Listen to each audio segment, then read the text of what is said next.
Bienvenue sur EventCheck, le rendez-vous des commerciaux événementiels. Ici, on part à la rencontre de personnalités de notre secteur qui nous racontent leur parcours, mais surtout leur savoir-faire et leur vision. Je vous propose, grâce à notre conversation, de booster vos connaissances et inspirations sur notre métier aux 1001 facettes. Si vous vous reconnaissez dans cette description, que vous débutiez ou que vous soyez confirmé, je vous invite à vous abonner car ce podcast va devenir votre meilleur allié. Ce podcast est rendu possible par BookingCheck, l'event management software que j'ai lancé pour permettre aux commerciaux événementiels de s'équiper d'une boîte à outils moderne et performante pour libérer le potentiel de leur établissement. BookingCheck est le logiciel que j'aurais rêvé avoir pour gagner beaucoup de temps, vendre mieux et plus et structurer mon activité. Si vous souhaitez en savoir plus, rendez-vous sur bookingcheck.com. Et en attendant, bon épisode! Bonjour Renaud, merci d'avoir accepté mon invitation sur EventCheck. Comment ça va aujourd'hui ? Ça va très bien Clémence. Ouais, Bonjour à toi aussi. Petit jour férié, est-ce que tu vas en profiter ? Je vais aller à la plage, je suis à Montpellier, exceptionnellement.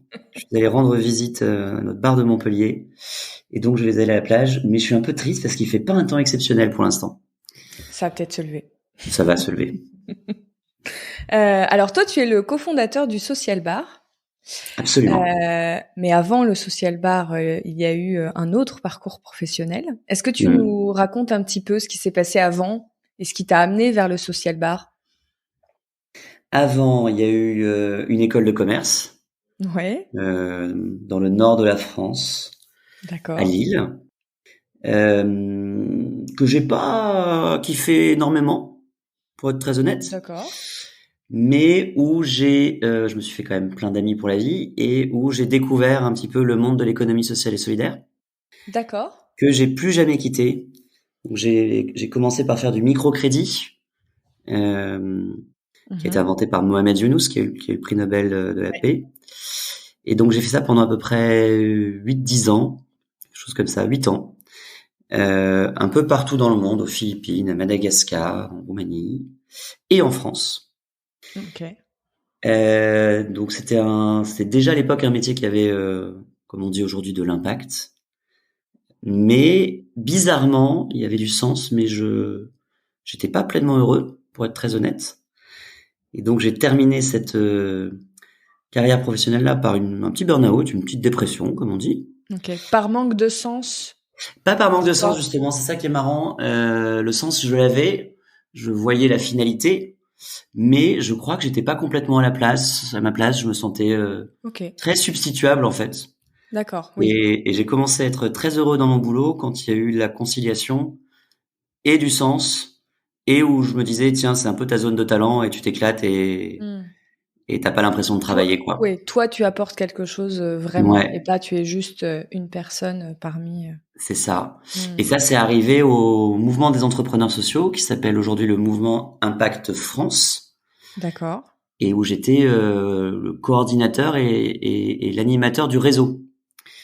Et donc, mon boulot, très concrètement, c'était de faire en sorte que plein d'entrepreneurs de l'économie sociale, qui peuvent par moments se sentir un peu isolés, puissent en rencontrer d'autres et faire des choses ensemble. Et c'est là vraiment que je me suis dit que j'adorais faire ça, connecter des gens et créer le cadre idéal pour ça. Donc et c'est ça qui a un peu, je pense, donné par la suite le Social Bar. J'ai surtout rencontré des entrepreneurs incroyables, l'un d'entre eux étant devenu mon associé. Voilà, donc ça a été un moment vraiment charnière dans ma vie pro. Ça m'a donné aussi le goût de l'entrepreneuriat. Je me suis rendu compte que c'était possible. J'aimais bien l'idée que on ait de l'impact, mais qu'on soit aussi quand même très, comment dire, le nez dans le réel. Oui. Et le nez dans le réel te ramène à une humilité et au fait que toi tout seul, c'est pas toi qui va changer le monde, donc il faut revenir un peu à la raison. Mais qu'en même temps, on fait des choses, on se laisse pas abattre. Et tous les jours, on se triture le cerveau pour essayer de faire mieux que ce qu'on faisait la veille. Et j'aimais bien cette idée d'entrepreneuriat social, qui est pas une question de statut juridique.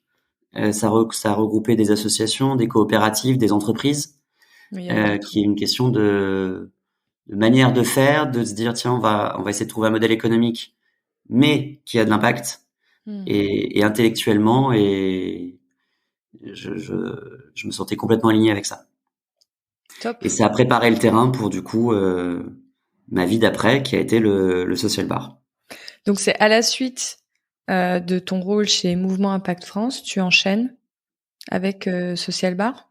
Ouais, alors la petite histoire marrante, il y a vraiment une espèce d'alignement des planètes incroyable. Alors déjà à l'EDEC, parmi les petits moments de bonheur qu'il y a pu y avoir en école, mon projet entrepreneurial, c'était de créer un petit cabaret éphémère Ok. où seulement les étudiants de la ville joueraient, se Ok. produiraient sur scène. Ah, ça me fait penser au dernier spectacle d'Édouard Baird. Je sais pas si tu en as entendu parler. Alors j'en ai entendu parler et j'y suis même allé. Qui a un Voilà, petit alors peu j'étais pas du tout fait Edouard Baird à l'époque, hein. Mais alors, pas du tout. Je suis toujours pas d'ailleurs. La vie est Mais longue, la vie est longue. Renaud, on ne sait pas. on sait pas effectivement. Mais le principe était exactement le même et vraiment je m'étais éclaté. Donc c'était quand même resté dans un petit coin de ma tête. Et l'alignement des planètes, c'est que j'ai eu une conversation avec une amie que j'avais rencontrée au mouvement d'entrepreneurs sociaux, qui s'appelle Maëva, Mhm. et où on se disait que vraiment dans les bars aujourd'hui, les gens venaient que pour se retrouver. Donc t'étais en groupe, tu repartais avec le même groupe. Dans un petit coin de ta tête, t'avais le secret espoir qu'il allait se passer quelque chose, que la soirée allait prendre une tournure un peu folle, qu'on allait rencontrer des gens, mais en vrai, à moins d'avoir 4 grammes, ça se passe rarement. Et on trouvait ça un peu triste, on trouvait ça dommage que les gens puissent pas venir seuls dans un bar. Donc on réfléchit autour de ça. Le lendemain, j'ai grosso modo l'idée du social bar, Ok. qui est comment on fait pour créer du lien entre les gens, comment on fait pour créer plus facilement des connexions, des rencontres entre les gens. Et très vite, je me dis, c'est super, ça peut marcher, mais franchement, t'as pas les épaules pour ça. Laisse tomber, mon Ok. gars. Ah oui, ok, tu te dis Ah ça. ouais, moi j'étais pas du tout, j'avais pas du tout un mindset d'entrepreneur, hein. Pas du tout. Ok. Mais le miracle, c'est qu'une semaine après, David, qui lui est entrepreneur depuis 15 ans, pour qui j'ai une très grande admiration, vient me voir dans mon restaurant préféré et me dit, mon loulou, je vais avoir un local de 500 mètres carrés, j'aimerais bien, je vais y mettre mon entreprise, et il va y avoir une petit espace de 50 mètres carrés où je pense qu'on pourrait faire un bar tous les deux. Et donc d'un coup s'offre à moi un local et un associé qui a toutes les qualités que j'ai pas. Ouais, ok. Ça arrive un peu, comme tu dis, les planètes s'alignent, quoi. Et les Top. planètes s'alignent. Ok. Et on est un peu sous hein, ce soir-là, on va pas se le cacher. Donc je lui dis que j'ai Forcément. un concept, il me dit ah c'est super, on tape dans les mains et puis après voilà c'est parti quoi. Ok. Donc, ça démarre et concrètement, ça démarre comment? Parce que si l'idée, c'est de ne pas faire qu'un bar, C'est ça. L'idée c'est de faire bien plus qu'un bar, c'est-à-dire de faire une espèce de bar laboratoire où on va tester toutes les idées qui nous passent par la tête avec un objectif, que les gens kiffent, que les gens repartent avec plus d'énergie, plus de rencontres que quand ils sont arrivés. Et on va essayer de créer le cadre idéal pour ça. Et donc les idées qu'on a assez vite, c'est par exemple, quand tu arrives au social bar, tu vas être accueilli, mais pas par le barman directement. Tu vas être accueilli par quelqu'un qu'on appelle l'agent de convivialité ouais. et qui va faire en sorte que tu te sentes vraiment comme chez toi directement, qui va faire en sorte de te présenter aux gens qui sont à côté, très simplement, très rapidement, mais qui va être suffisamment sensible pour comprendre si ton intention c'est de rencontrer des gens ou si tu as juste envie d'être peinard, tranquille, et à ce moment-là on va pas te déranger. Donc c'est vraiment du sur-mesure pour que les gens puissent se rencontrer. On va imaginer des petits activateurs de convivialité. Donc tu vas pouvoir jouer le prix de ton verre au dé quand tu commandes ta bière au comptoir, mais la petite astuce c'est que c'est un inconnu qui va lancer le dé pour toi. Ok. Et donc on t'offre une occasion, l'air de rien, de créer une interaction qui va durer potentiellement 5 secondes, mais qui va te conditionner favorablement pour la suite à ouvrir tes chakras et à rencontrer plein de gens.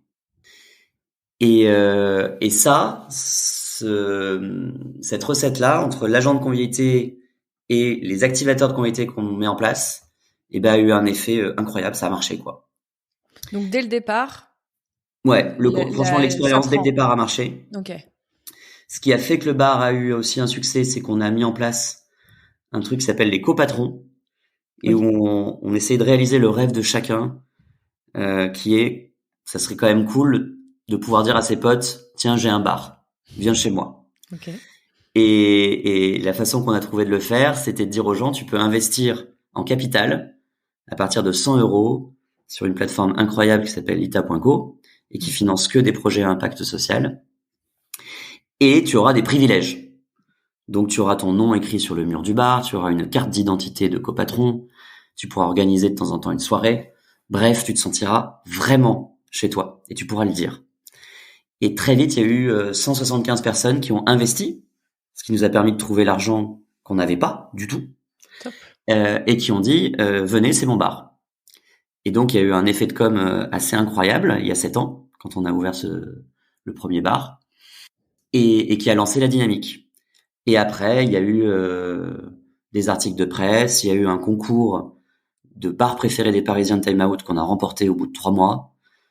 Donc voilà, Et plus donc là, l'expérience et donc le bouche à oreille qui va avec, où les gens disaient c'est un bar où on se prend pas la tête, c'est un bar où tu peux venir en solo si t'as envie, c'est un bar où tu rencontres des gens qui te ressemblent pas forcément, mais c'est pas non plus un bar de cassos quoi.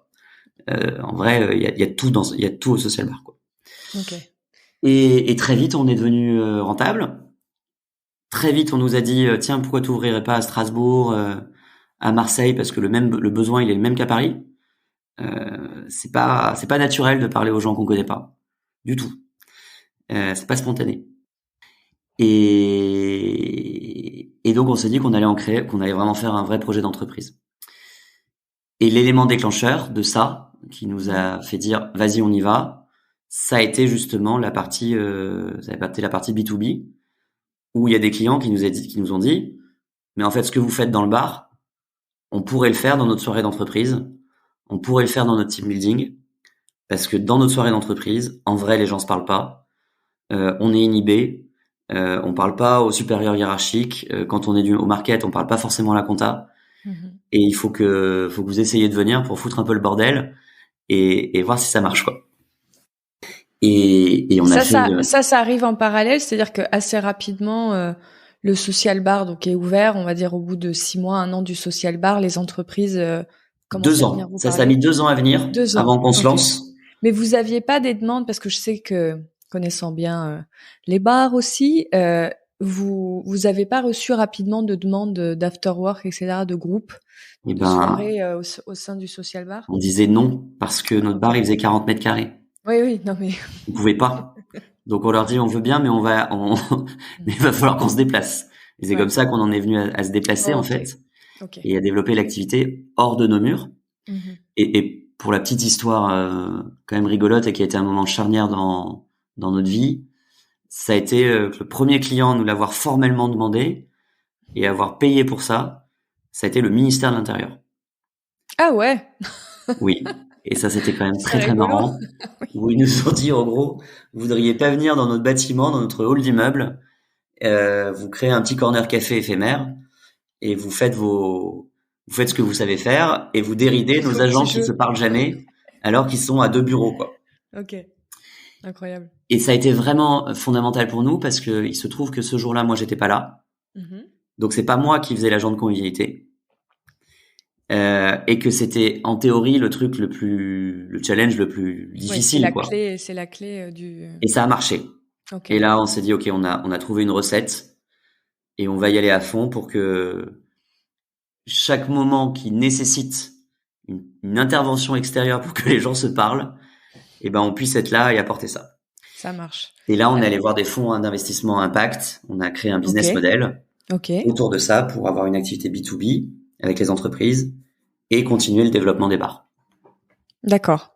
Alors moi j'ai juste une petite question pour reprendre au début. Vos premiers clients savaient le concept du social bar quand ils venaient chez vous, ou il y a eu un mélange entre ceux qui, bah, j'imagine les copatrons qui avaient bien compris le concept, s'ils ont investi, mais peut-être des gens qui au passage rentraient et n'avaient aucune idée qu'on allait potentiellement leur proposer de parler à leurs voisins. C'était, je dirais, 80-20. Faut savoir que vraiment c'était un peu une idée absurde au départ parce que là où on est localisé à Paris, il y a jamais eu de bar dans l'histoire de ce quartier. Vous étiez où? On est entre Bercy et Gare de Lyon. Oui, ok. Et donc vraiment c'est pas du tout un lieu où les gens se disent viens on va faire la fête là-bas. Moi j'ai travaillé à Gare de Lyon donc non, je vois bien. Donc ça n'avait aucun sens, mais comme on n'y connaissait strictement rien, on y allait quoi. Okay. Donc très vite au départ, en fait, c'était effectivement des gens qui venaient pour le concept, et c'est devenu un bar de destination. Il n'empêche que tu avais quand même 20-30% d'un peu d'after work et de gens qui venaient à l'anniversaire de leurs copains, mais ils n'étaient pas prévenus quoi. Ok. Et là toute la subtilité, c'est justement, nous on force personne, c'est de les embarquer. Ah ouais. Et donc on a mis en place une méthode pour embarquer les gens sans jamais les forcer. Ok, oui. Mais c'est ce que tu disais au début, c'est un peu l'intelligence de l'agent de convivialité qui doit comprendre un peu dans quelle humeur est la personne qui arrive. Oui, et on développe une méthode pour ça. Il y a une façon de faire, des questions à poser, des choses comme ça qui permettent de donner les indices qui vont te permettre d'adapter ce que tu vas proposer justement aux clients. Oui. Mais je pense que ça, je vais t'en reparler parce que ça a aiguisé ma curiosité. Alors, il y a toujours ce mot convivialité qui revient. J'imagine que vous l'avez choisi spécifiquement avec ton acolyte. Pourquoi ce mot spécifiquement, la convivialité? Qu'est-ce qui vous a attiré autour de ça? Qu'est-ce que ça représente? Je sais pas, ça nous paraissait assez évident au départ. On n'a pas fait une thèse philosophique autour du mot convivialité au départ. Parfait. Mais non, en vrai, après, il y a 1000 définitions du mot convivialité. Mais moi, je trouve que c'est un peu ce qui manque aujourd'hui à notre société. C'est-à-dire le fait qu'on se sente invité à aller vers l'autre, à se sentir un peu comme chez soi, même si on n'est pas vraiment chez soi. À y aller comme on est, à pas jouer un rôle, à pas porter un masque, et à faire ça de manière très simple. Pour moi, la convivialité, c'est vraiment, c'est à la fois de la proximité, c'est comment on arrive à créer de la proximité avec les gens, comment on casse la distance qui nous sépare des gens, comment on arrive à créer de la simplicité, qu'on oublie tout formalisme. Tout formalisme, je sais pas comment dire. Toutes ces règles voilà. qui nous commandent un peu au quotidien dans notre vie professionnelle, dans nos échanges dans la rue, dans exactement. Et de la bonne humeur. Et vraiment le constat qu'on a fait, c'est qu'aujourd'hui, on est formaté psychologiquement et culturellement à nous méfier de l'autre. Et pas à entrer en contact avec l'autre. Et du coup, ça se retrouve partout. Ça se retrouve dans les bars où les gens osent pas parler au mec d'à côté alors qu'il a l'air trop sympa. Dans les entreprises, où même si on est à 15 mètres du bureau d'à côté, on va pas aller leur dire bonjour. On va pas oser se regarder dans l'ascenseur. Enfin, en vrai, c'est fou, quoi. Et moi, ce que j'avais constaté quand j'étais au monde d'entrepreneurs sociaux, c'est quand on arrivait à créer les bonnes conditions, on avait des leviers pour changer justement l'état d'esprit des gens. Et c'est ça que je trouve moi passionnant dans mon boulot et dans ce qu'on crée, c'est comment on arrive à trouver ces leviers-là, quoi. Ouais. Ouais, pour créer justement une dynamique. Exactement. En se disant, si on se parle, si on se connaît, si on peut faire beaucoup plus de choses. Bah oui, c'est fondamental en fait. Moi, j'ai tellement de retours de gens qui me disaient dans mon bar, tiens, j'ai rencontré un policier. Je savais pas que c'était un policier. J'ai mis 1 heure avant de me rendre compte que c'était un flic. En fait, il était trop cool et on a parlé du coup sereinement de son boulot. Et en fait, j'ai un tout petit peu changé d'avis sur le jugement que je pouvais me faire du métier de flic. En fait, quand on arrive à se parler, il y a des préjugés qui sautent. On arrive à voir des gens derrière des fonctions. Et ça, je trouve ça merveilleux. Je comprends. Voilà, c'est ce que je trouve le plus beau peut-être dans ce qu'on fait. Je comprendrais que ce soit ça. Alors, donc tu parlais, je reviens un petit peu à ce qu'on se disait à l'actualité. Donc, vous allez chercher de la levée de fonds pour faire grandir et les bars et l'activité autour de vos ateliers de convivialité que vous faites avec les entreprises. Donc, aujourd'hui, si tu devais nous faire un peu un état des lieux de ce que vous faites, de où vous en êtes, ça donnerait quoi? Il y a combien de bars, social bars, en France, par exemple? Allez, il y a 5 bars en France aujourd'hui. Allez, à la louche. Strasbourg, Ouais. Saint-Ouen, Paris, Biarritz et Montpellier, le dernier Ok, né. ok, On a 5 bars. On a une activité vers les entreprises événementielles. ok. Donc, on propose des animations qui permettent justement de créer du lien entre les collaborateurs à l'occasion des soirées, des team building, des séminaires, etc. Dans ces Euh, cas-là, vous vous déplacez dans des lieux? on se déplace dans des lieux où on les accueille chez nous, dans nos bars. Ok. Les deux sont Soit l'un, possibles. soit l'autre. Exactement. On est une agence. Alors là, c'est un peu la nouveauté, c'est la breaking news. Mais depuis quelques mois, discrètement, mais là, on va l'officialiser. On est agence événementielle, donc on organise de A à Z l'événement d'une entreprise, Ok. clé en main. Donc ça, c'est notre deuxième métier. Donc on pourrait qualifier d'agence événementielle et donc organiser et animer des événements d'entreprise. Mhm. On a créé un troisième métier dont on est extrêmement fier, qui est autour de la formation. Donc, on a une école qui s'appelle l'école de la convivialité et qui forme à devenir agent de convivialité, le métier dont D'accord. j'ai parlé, et qui est vraiment au cœur de tout ce qu'on fait, au cœur de notre méthode.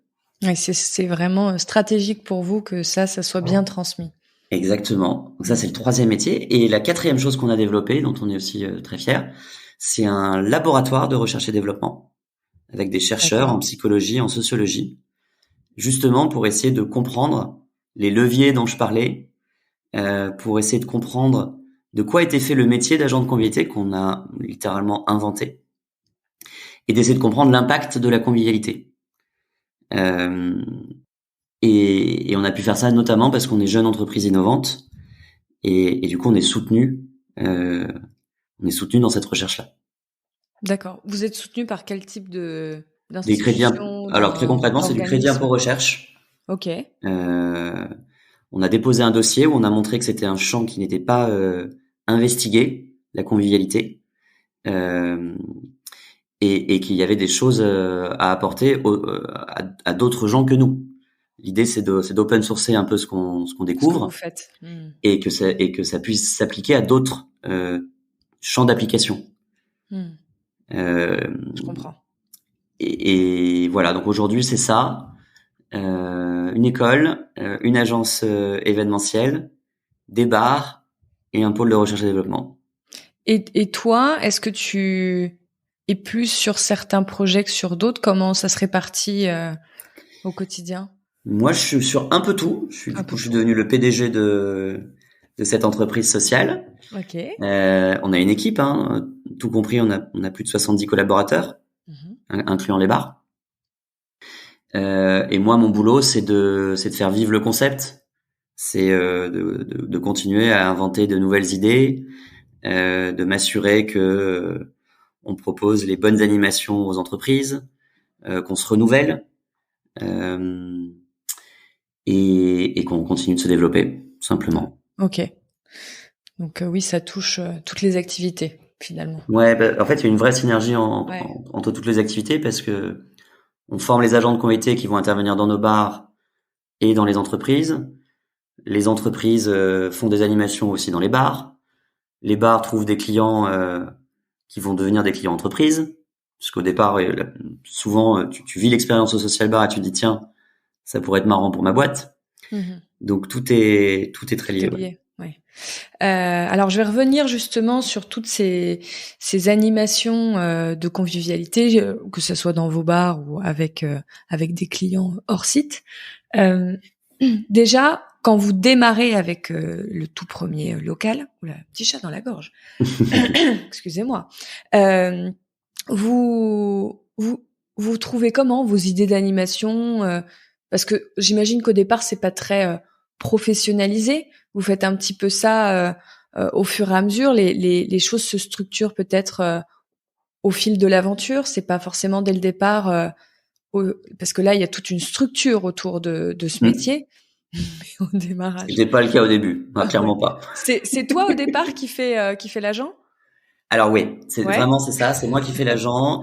C'est moi qui accueille les gens parce que vraiment j'adore ça. Ok. Ouais, c'est moi qui fais l'agent et qui fait l'agent pendant quand même quasiment jusqu'à ce qu'on lève des fonds, en fait. Ah oui, donc pendant plusieurs années. presque 3 ans, 2 ans et demi, 3 ans, à raison de 5 soirs par semaine. Donc j'ai pu développer une petite expertise par rapport à ça. Les idées, elles sont venues un peu dans ma tête, mais pas que dans la mienne du tout. Très vite, on s'est appuyé sur les copatrons, cette communauté dont je parlais de 175 personnes. On faisait des brainstorming où ils nous envoyaient des messages en disant tiens, j'ai telle idée. Et moi, mon boulot, c'était de partir de cette idée-là et de la rendre efficace. Et donc ensuite, c'est très simple, on la teste au bar, on voit si ça marche ou on voit si ça marche pas. Et est-ce que il y a des sources d'inspiration? Alors vous allez, je sais pas, quand tu fais quelque chose, parce que moi, par exemple, demain tu me dis, bon, je suis pas du tout dans cet univers, tu dis trouve un jeu pour que les gens se parlent. Toi, je serais un peu telle une petite carpe. J'aurais pas forcément d'idées merveilleuses dans les 5 minutes. L'idée de départ, c'était vraiment de se dire, ce que j'avais constaté intuitivement, c'est qu'il faut imaginer des jeux qui ne soient pas trop engageants.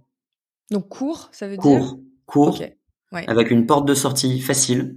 Ouais. Parce que très concrètement, si je me retrouve avec quelqu'un que je kiffe pas, oui. J'ai besoin dans ma tête de me dire, ok, ça va pas durer longtemps. C'est ça aussi la réalité, quoi. C'est pas un monde de bisounours.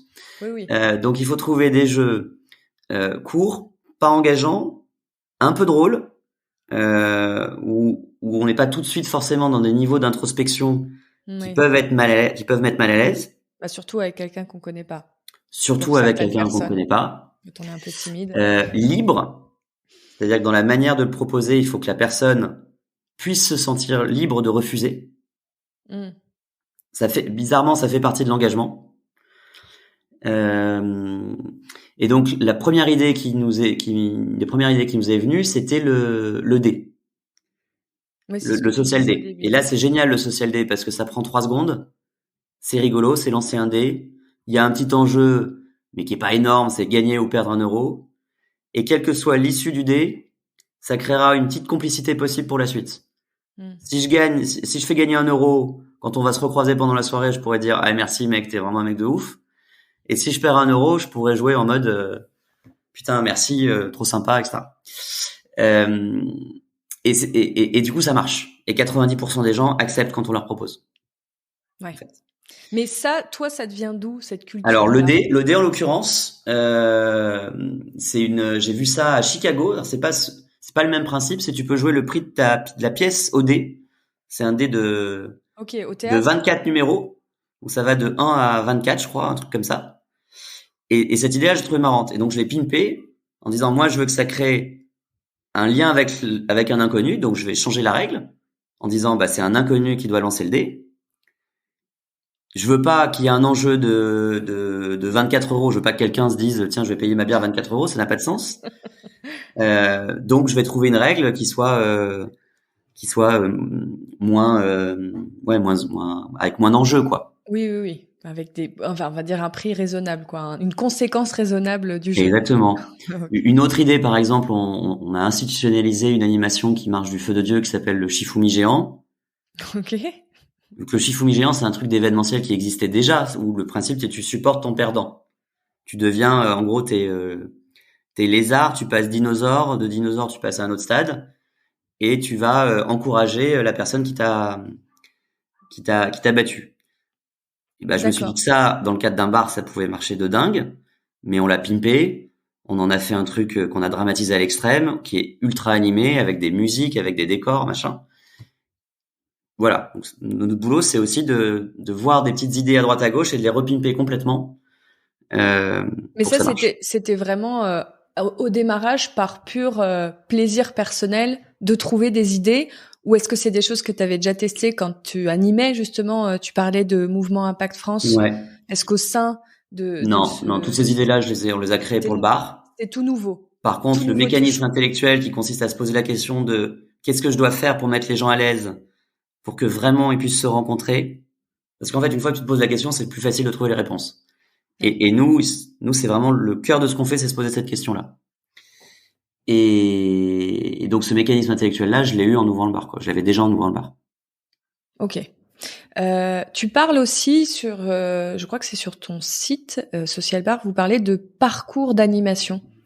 Oui. Alors, donc là, on a parlé un peu de jeux comme ça, indépendamment les uns des autres, mais donc vous réfléchissez vraiment à la soirée, donc on est ouvert de telle heure à telle heure, ou par client, quand un client arrive jusqu'à ce qu'il parte, c'est quoi la timeline de ce parcours d'animation et comment vous le structurez? Alors, ça commence par un accueil déjà. Mhm. Moi, je suis convaincu que l'accueil fait beaucoup de choses.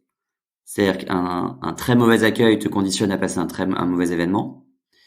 Et à l'inverse, un très bon accueil, pas juste un accueil, un très bon accueil te conditionne à bien vivre l'expérience qui va suivre. Et quand on intervient dans les entreprises, c'est pareil. On s'attache vraiment à réaliser le meilleur accueil possible. Donc ça, c'est la première chose, c'est l'accueil. Si on va à l'autre bout de la chaîne, c'est comment on dit au revoir. C'est quoi un dernier moment fort, quoi, qui laisse le dernier souvenir. Alors dans le bar, par exemple, on a une tradition qui s'appelle le décompte de minuit, où à minuit, on va faire un décompte et on va se souhaiter une bonne journée tous ensemble et se prendre dans les bras parce qu'une nouvelle journée démarre.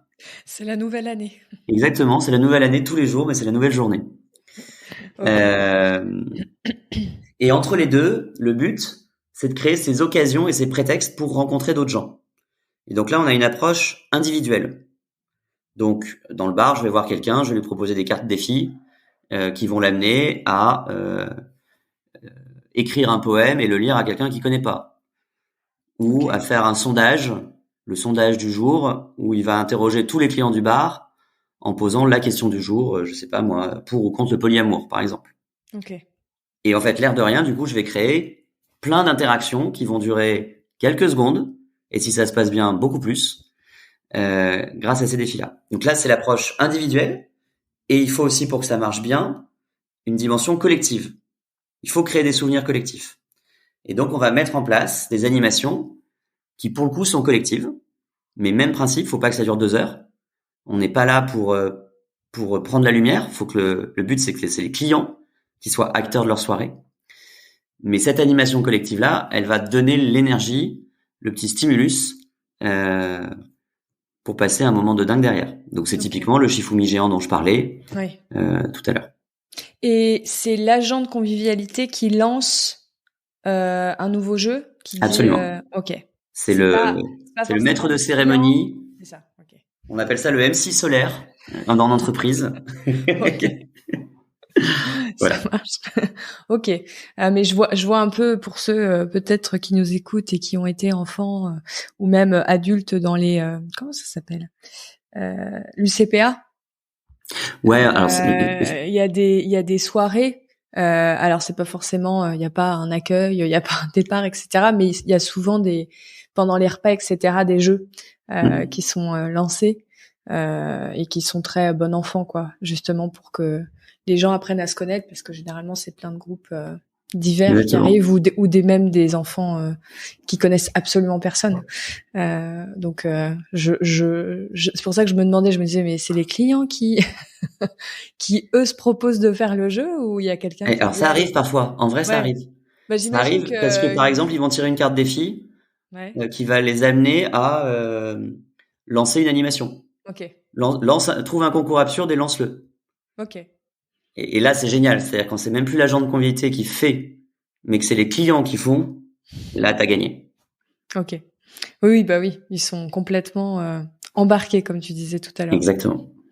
Et du coup, le but n'est pas forcément d'embarquer tout le monde. C'est ce que tu Non. disais aussi, c'est-à-dire que s'il y a quelqu'un qui, par timidité, c'est la première fois, ou c'est pas la bonne journée pour lui d'être actif, il préfère être spectateur, on s'en fiche. Pas de Absolument. problème, on le laisse tranquille. Ouais, moi j'ai remarqué qu'il y avait 3 types un peu de personnes. Ok. T'as ceux qui sont les extravertis qui adorent les jeux et tout ça.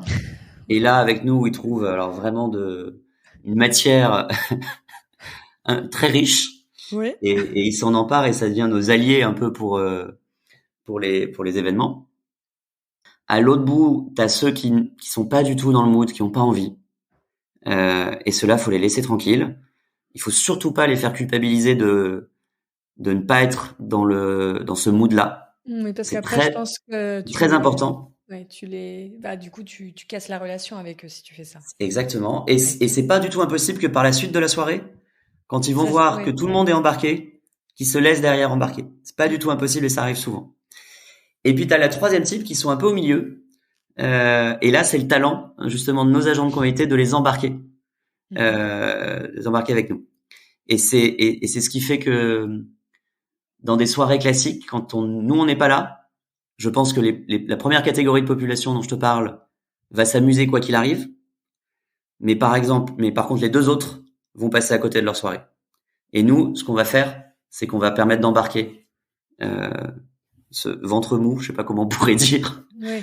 euh, dans la soirée et les faire kiffer quoi. Top. Et donc, et même quand c'est une soirée entreprise, parce que je sais que ceux qui nous écoutent sont beaucoup dans l'organisation d'événements pro. Le fait que une entreprise impose une soirée comme ça à ses employés, vous avez jamais eu d'employés qui étaient complètement fermés, voire, enfin, oui, comment je pourrais dire, en opposition aux animations, etc. Puisque vous n'êtes pas là pour les forcer.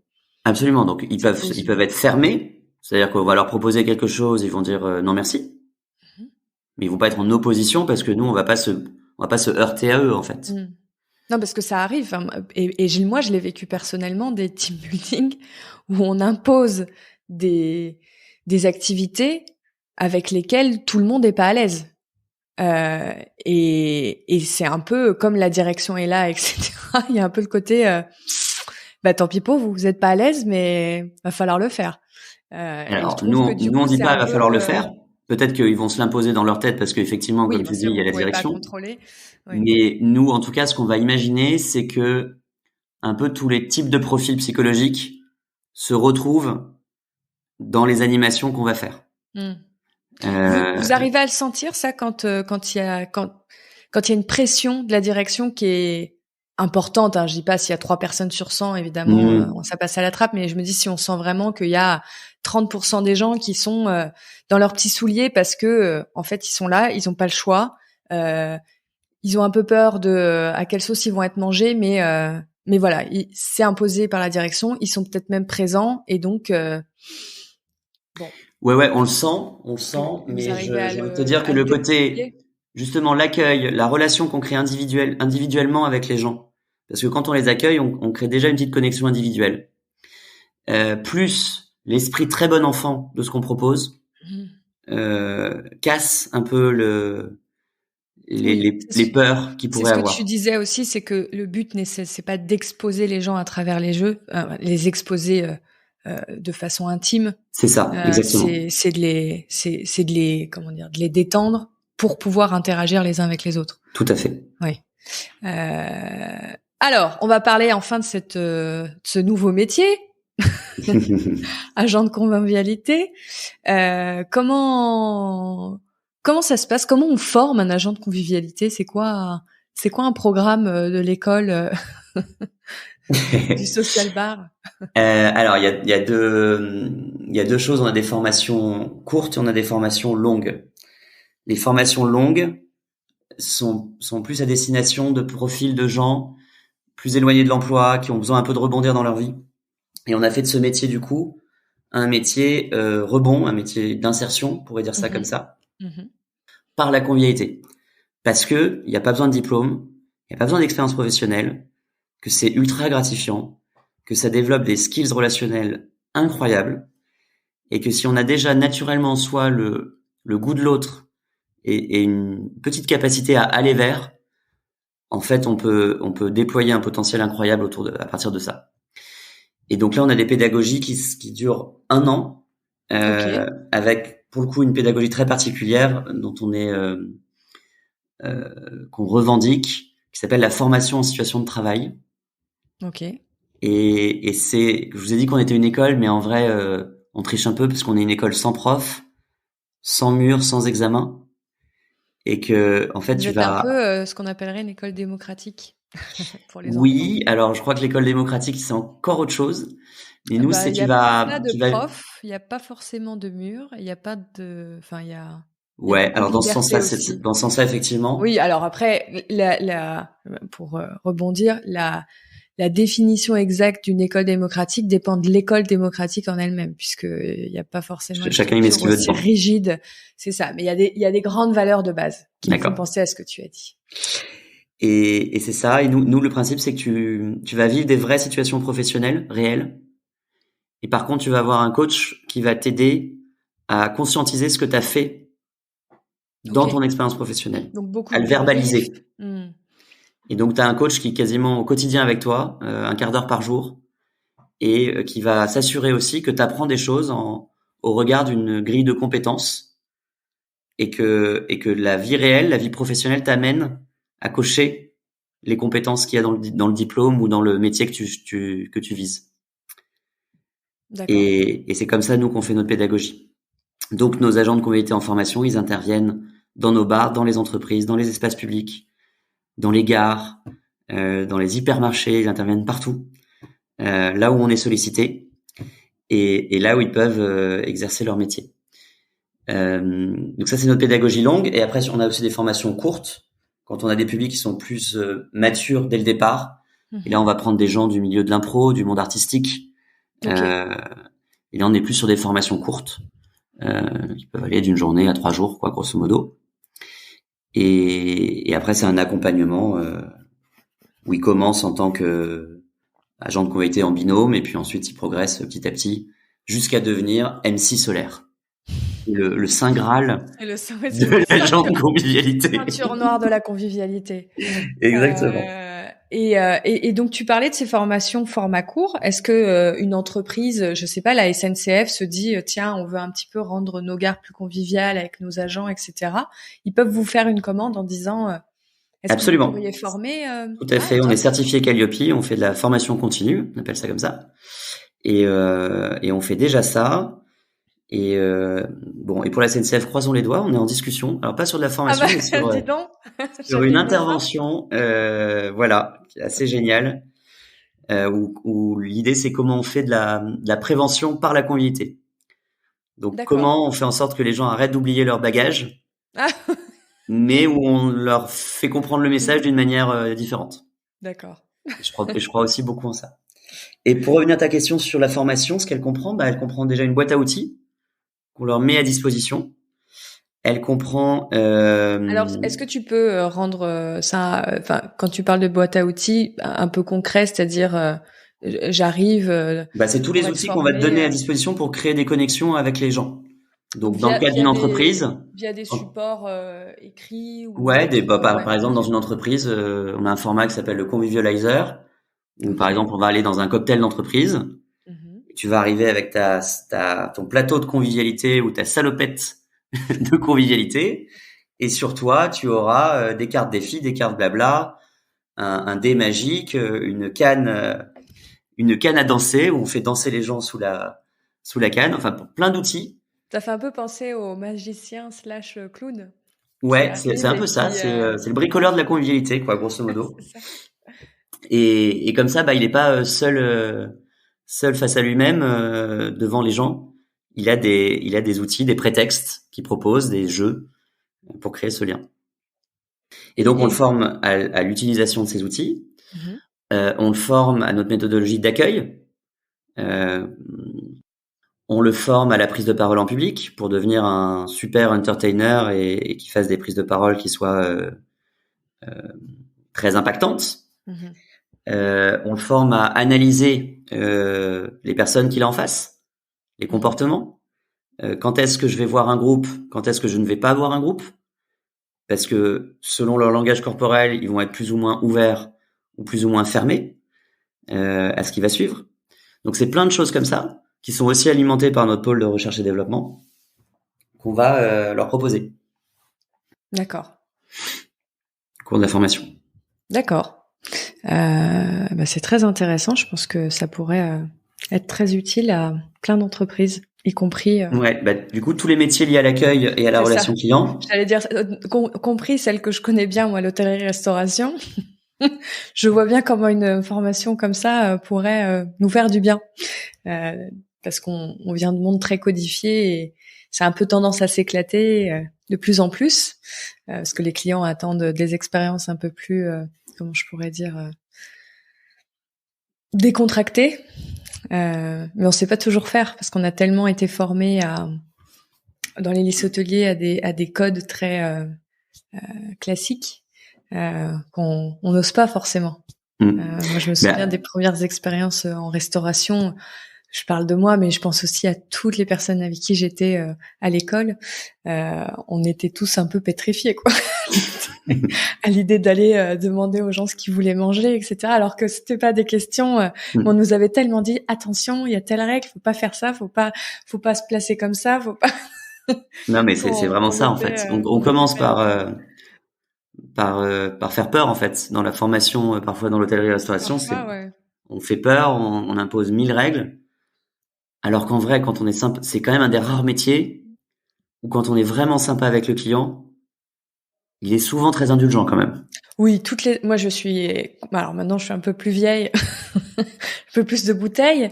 Je suis complètement convaincue qu'on peut faire toutes les erreurs si elles sont faites avec bienveillance, le sourire, que c'était pas pour embêter le client, etc. Mais oui. Tout passera. Et il y a certains profs, heureusement, qui le disent, mais c'est vrai que c'est pas la majorité. C'est pas la majorité qui vont dire bon bah si t'as pas reposé le couteau au bon endroit, c'est pas la fin des haricots, hein. Ils vont s'en remettre. Si t'es sympa, tout ira bien. Mais c'est vrai que ouais, c'est vraiment une minorité qui va dire ça. Donc c'est pour ça ça me parle beaucoup. Je me dis, je pense que moi ça m'aurait fait du bien personnellement. Qu'on nous fasse au moins un petit 3 jours un peu intensif de allez, on va faire rire les gens. En vrai, c'est fondamental parce que alors, tu parles du métier de la restauration, mais on peut parler de plein d'autres métiers oui. liés à l'accueil et à la relation avec le client. C'est des métiers qui sont en pénurique parce que les gens prennent aussi plus de plaisir à le faire. Et donc, je pense qu'il faut vraiment retrouver du plaisir dans son métier. Et nous, c'est une vraie ambition qu'on a à l'école de la convivialité, c'est de casser les codes de ces métiers-là pour retrouver du plaisir et pour créer une expérience client. Et il y a un exemple que j'aime bien prendre qui est assez parlant. On est intervenu dans des hypermarchés, je parlais des hypermarchés tout à l'heure, oui. Et on a proposé aux hôtesses de caisse simplement d'avoir un panneau à leur caisse où il y a marqué je m'appelle Zora, je me souviens, elle s'appelait Zora. Devinez mon signe astrologique. Tout simple. Okay.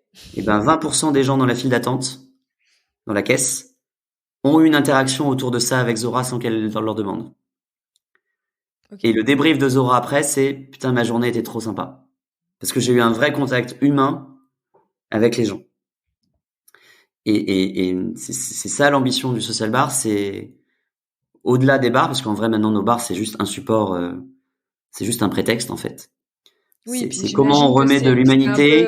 C'est un peu la continuité de votre laboratoire. Exactement. Vous allez faire tous vos tests, etc. Ou vous formez aussi tous vos agents pour qu'ensuite ils puissent faire peut-être d'autres choses parce qu'ils peuvent être plus coachés au sein des bars qui sont bien structurés pour ça. Mais oui, je vois ce que tu veux. C'est comment on remet de l'humanité et du sourire dans les métiers pour les rendre attractifs, plus attractifs, et pour créer aussi des expériences clients pour les gens singulières et qui te démarquent aussi. Et là, on commence à avoir pas mal de projets autour de ça.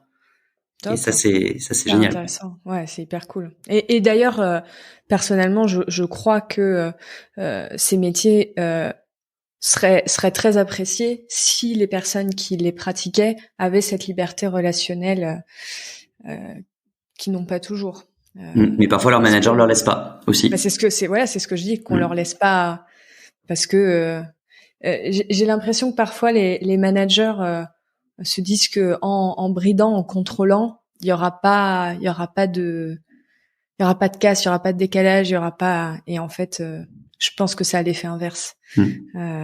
Donc c'est super si des entreprises viennent vous chercher pour remettre des sourires sur les lèvres de tout le monde. Là, c'est vraiment c'est ça ça. soit fun. Bah c'est merveilleux.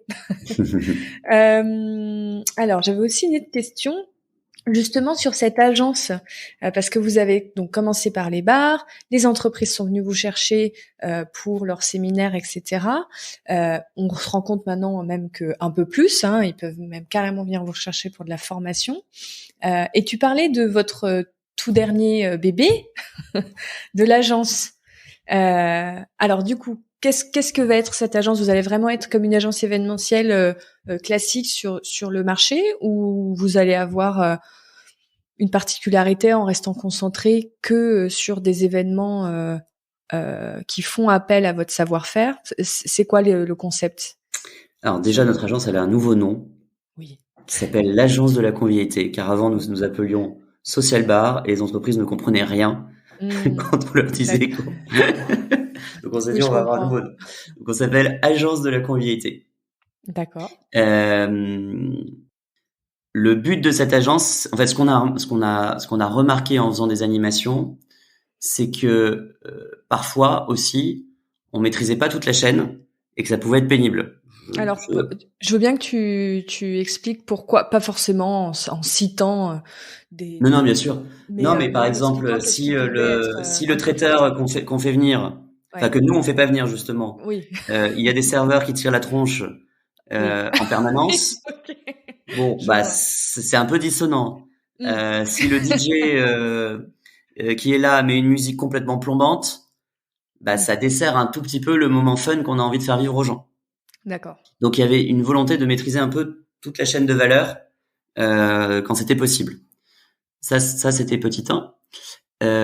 Petit 2, nous on fait partie de l'économie sociale et solidaire, et je trouve que c'est chouette aussi de proposer, dans la mesure du possible, des lieux, des prestataires en lien avec l'économie sociale et solidaire, qui ont des démarches d'engagement, et que du coup nous on puisse choisir vraiment nos prestataires, nos lieux.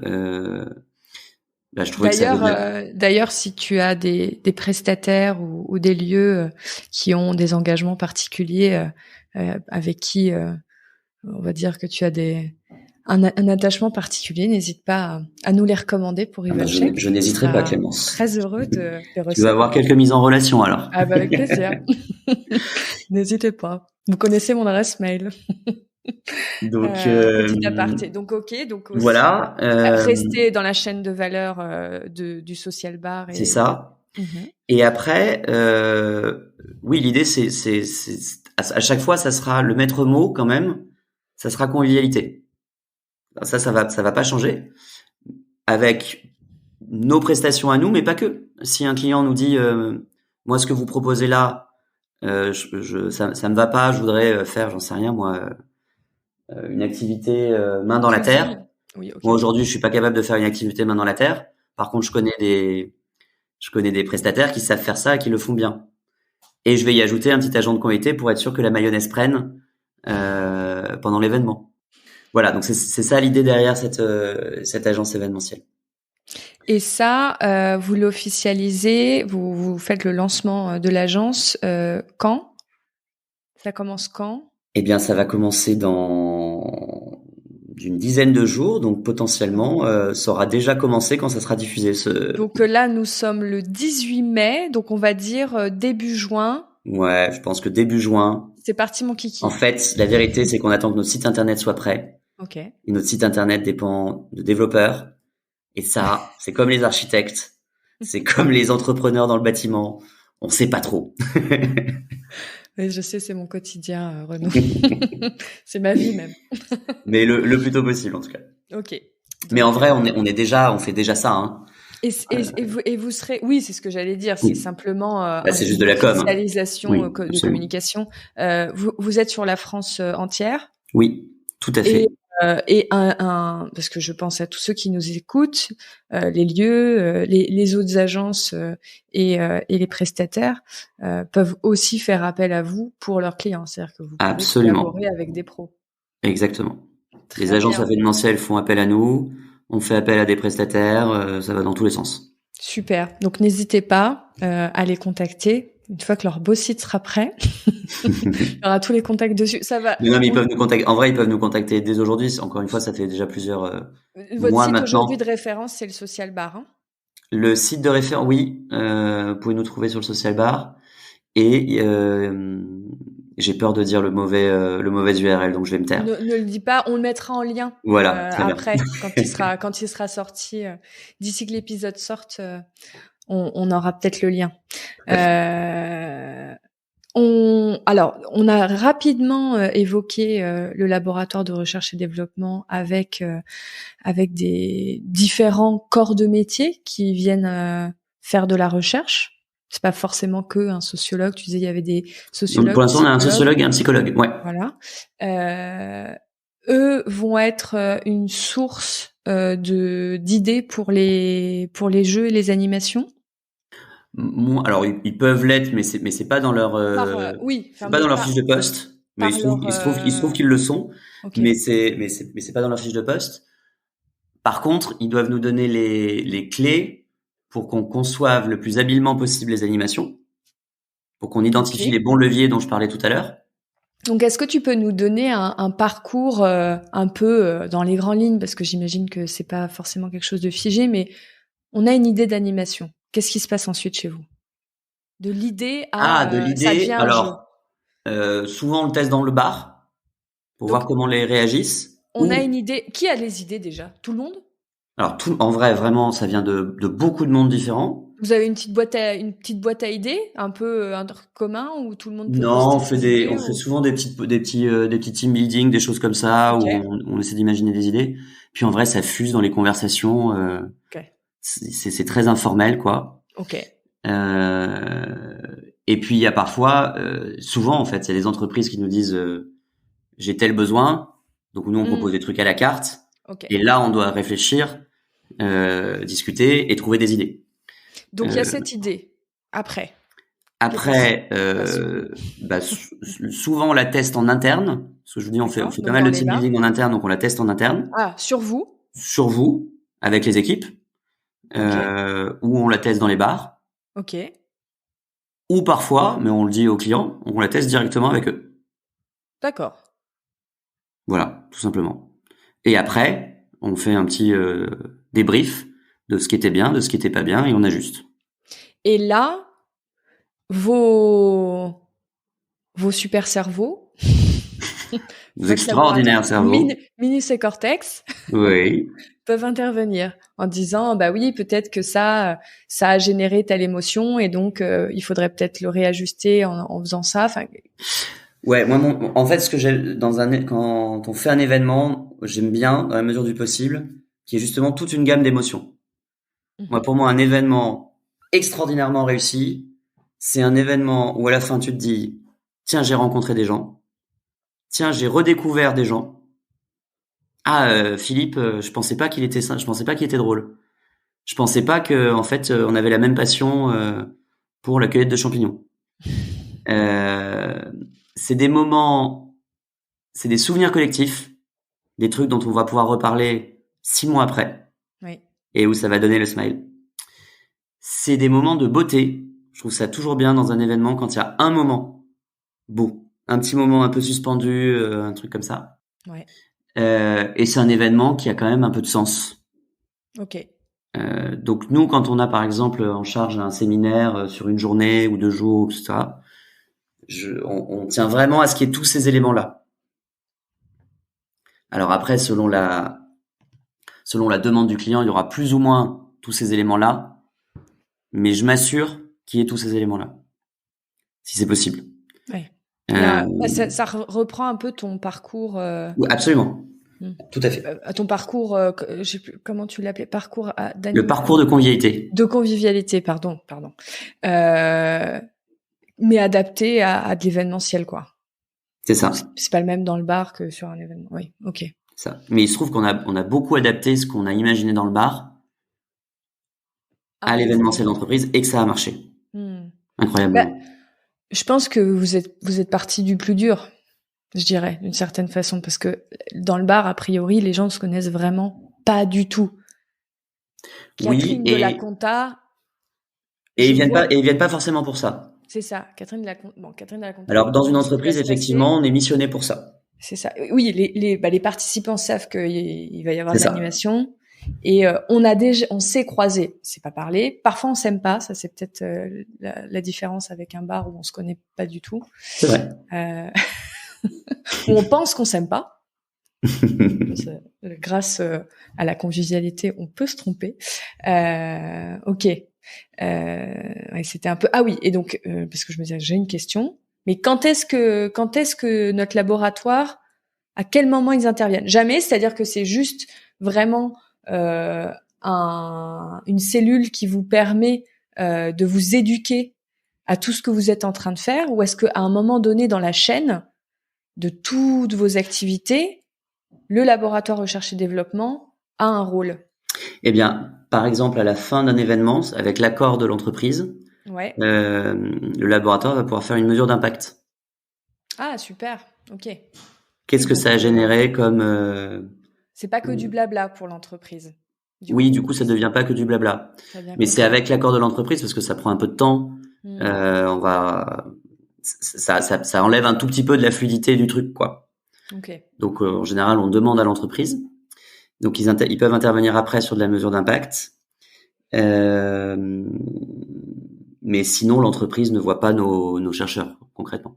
Okay. Sauf dans le cas, mais on n'en a pas encore parlé, où on intervient d'une manière beaucoup plus durable dans l'entreprise et où là, on va par exemple placer pendant 1 an des agents de convivialité au quotidien. C'est ce que tu parlais avec les supermarchés Oui, exactement.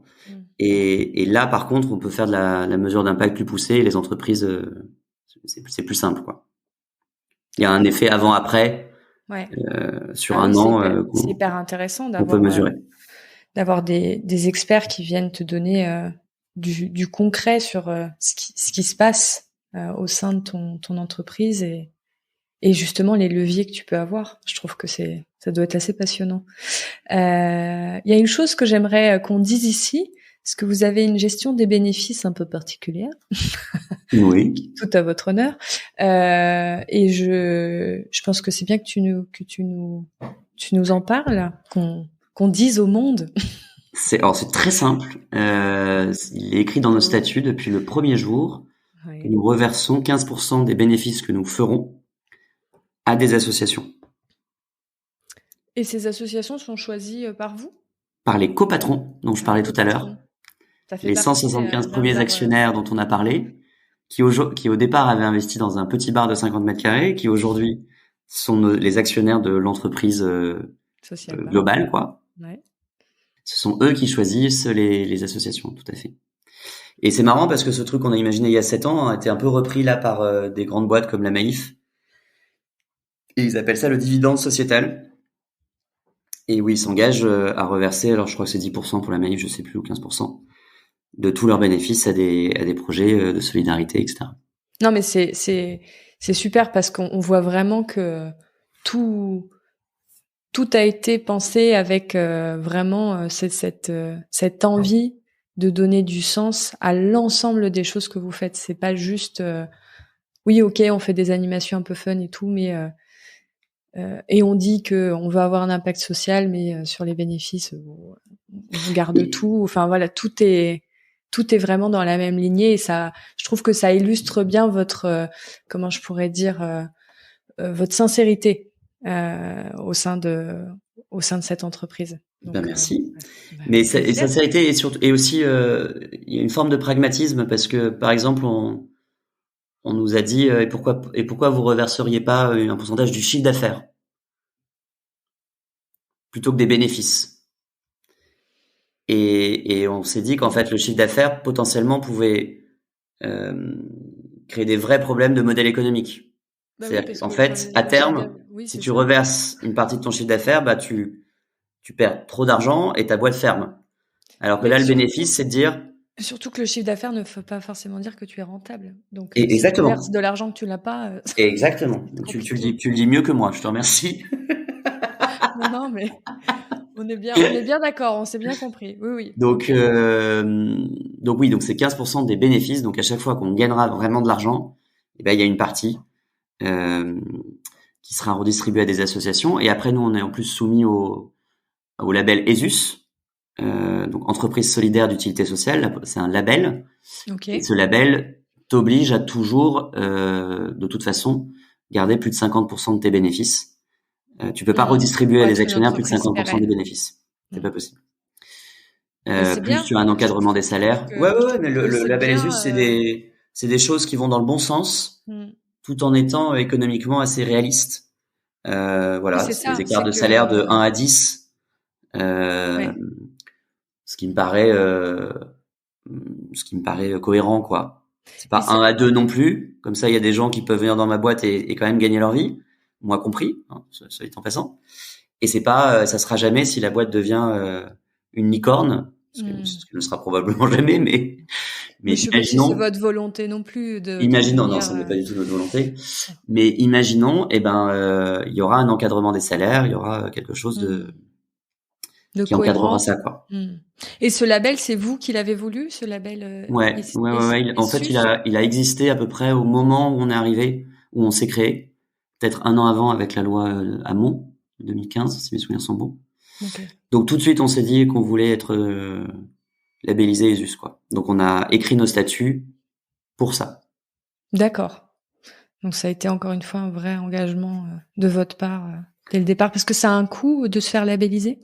Non, ça n'a pas de coût, à part un coût de temps. Mais vous n'avez pas... Non, mais parce que parfois c'est un frein Absolument, pour certaines jeunes entreprises de ne pas pouvoir se labelliser. Renaud, merci pour cet échange passionnant. Merci à toi, Clémence. C'était très sympa. Merci d'avoir pensé à nous. C'était convivial.